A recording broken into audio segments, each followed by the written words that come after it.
Kevin Costner names his two favorite co-stars of all time. He doesn't suffer fools. Even though he's made a few idiotic decisions throughout his career, Kevin Costner is a smart man.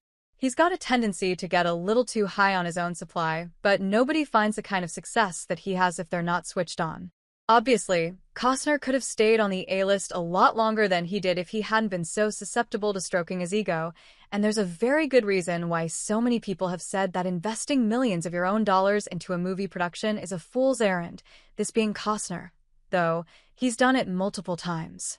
It worked the first time around when Dances with Wolves won him Academy Awards for Best Picture and Best Director, and became the highest-grossing Western in cinema history, but the law of diminishing returns has set in, which is probably an understatement. He was savvy enough to position himself as one of the biggest stars in the business in the late 1980s and early 1990s, but after his Oscar-snaffling epic brought him as close to the sun as he could get without burning his wings, the actor and filmmaker eventually flew directly into it and burned to a crisp. Even when Yellowstone brought him back to prominence, he walked away to spend a ludicrous amount of his personal wealth on Horizon, which hasn't been going very well. Ironically, the two actors he named as his favorite co-stars of all time were notoriously tricky to deal with during contractual negotiations and on set, which indicates that Costner learned fuck all from either of them. He even separated them by category, just so he wasn't playing favorites. Ever the gentleman, Costner defined them by what most people would agree they were. One was a movie star, and the other was an actor, and they impacted him in completely different ways on completely different movies. I'd have to tell you that my favorite star to work with had to be Sean Connery, he told the Denver Post. I would say Gene Hackman was the actor I learned the most from. I worked with Sean on The Untouchables, and we just connected immediately. He's a real guy's guy, and he just has this great honesty about him. He doesn't suffer fools lightly. It was a joy and a pleasure working with him.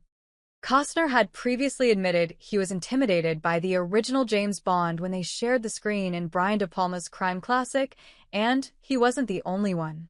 Connery had that nature about him, but if he called somebody boy, it meant they'd made it onto his good side. Hackman could also be prickly, but Costner was happy to soak up as much knowledge as possible when they collaborated on No Way Out. If you want to talk about working with an actor I learned from, it would be Hackman, he declared. His approach was so professional, and he was so prepared. Sorry, any actor who worked with Costner after 1987, when those two films were released, but you never stood a chance of cracking his all-time top two. Hey friends, if you enjoyed this video, don't forget to give it a like. Got a question, opinion, or suggestion? Drop a comment below. I read all of them, and I often feature interesting ones in my next videos. And most importantly, for more exclusive boxing highlights and celebrity news, make sure to subscribe to the channel and hit the notification bell so you never miss an update. Your support helps us grow and keep bringing you awesome content. See you in the next video. Stay safe and take care.